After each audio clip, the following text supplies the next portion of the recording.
Salut les amis, j'espère que vous allez bien. Je m'appelle Sam Kodo et dans cette vidéo, je vais aborder un thème très important avec vous. Un thème dont nous avons souvent l'habitude de ne pas du tout aborder. J'ai participé à de nombreux forums en Afrique et la plupart des forums que j'ai eu à participer ressemblent plutôt à des forums littéraires, surtout dans le domaine de la technologie. Des forums qui auraient pu permettre aux Africains ou qui devraient permettre aux Africains de pouvoir un jour avoir leur propre souveraineté.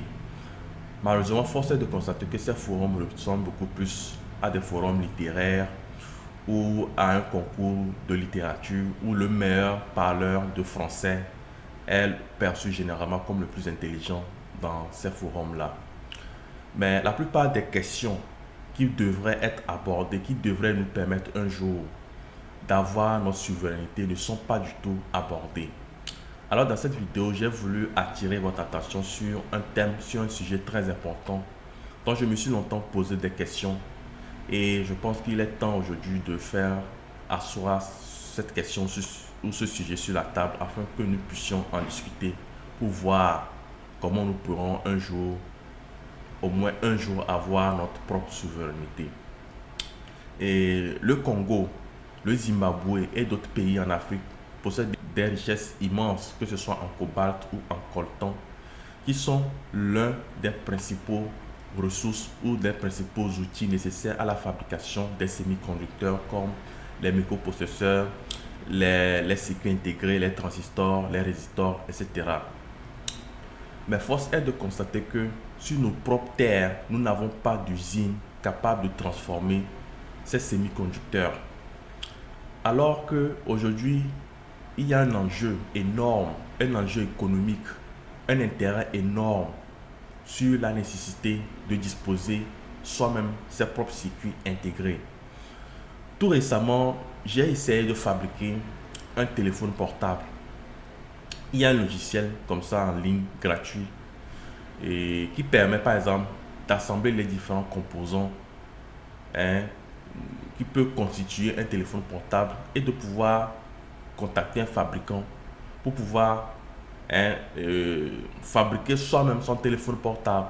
Alors après avoir assemblé tous les composants, j'ai constaté que le prix de l'ensemble des composants pour fabriquer un téléphone portable semblable à un iPhone avoisinait les $150.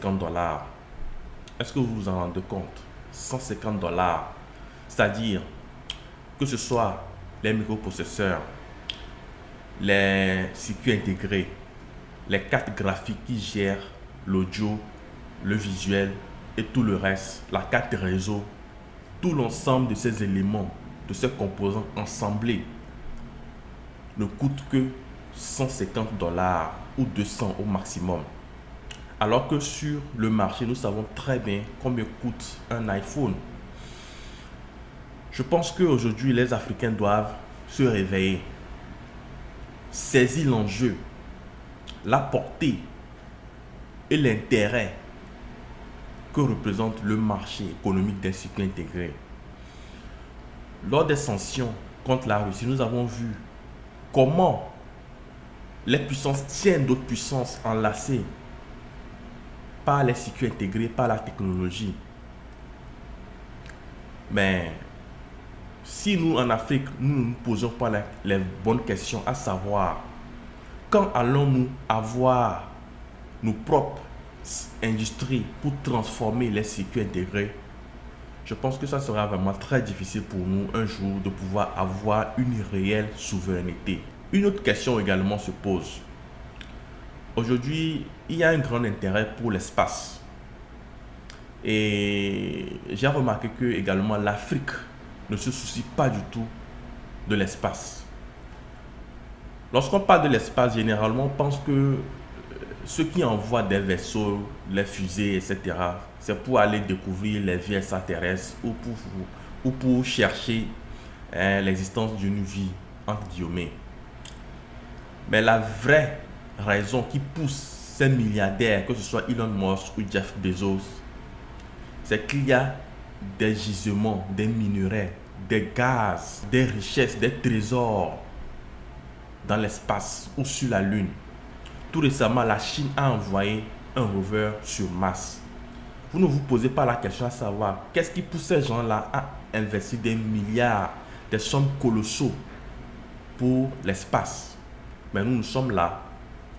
Tant qu'on est dans notre confort, tout va bien. On ne se projette pas dans 10 ans, dans 20 ans, dans 50 ans.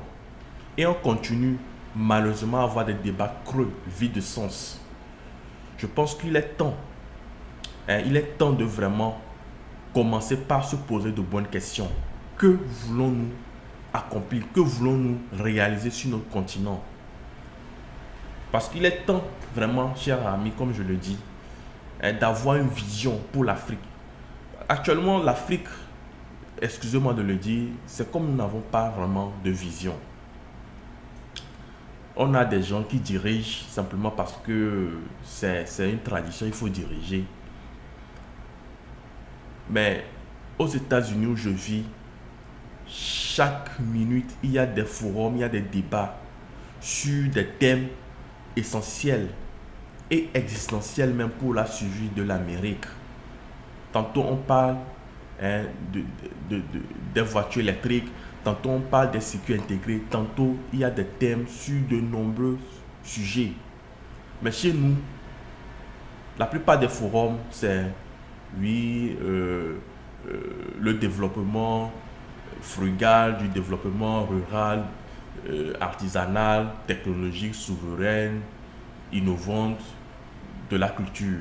Voilà des forums auxquels nous continuons par assister sur nos territoires ou sur nos terres. Même un enfant de 10 ans qui va assister à ce forum ne va rien comprendre et ne va rien saisir, capable de le propulser demain pour avoir ou nourrir en soi une vision pour son pays.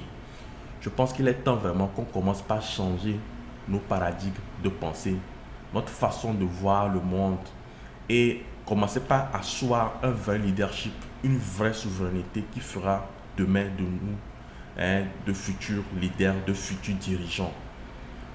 Je pense que j'ai dit l'essentiel dans cette vidéo. Et si vous avez un point de vue, n'hésitez pas à mettre dans les commentaires et on se retrouve pour une autre vidéo. À très bientôt.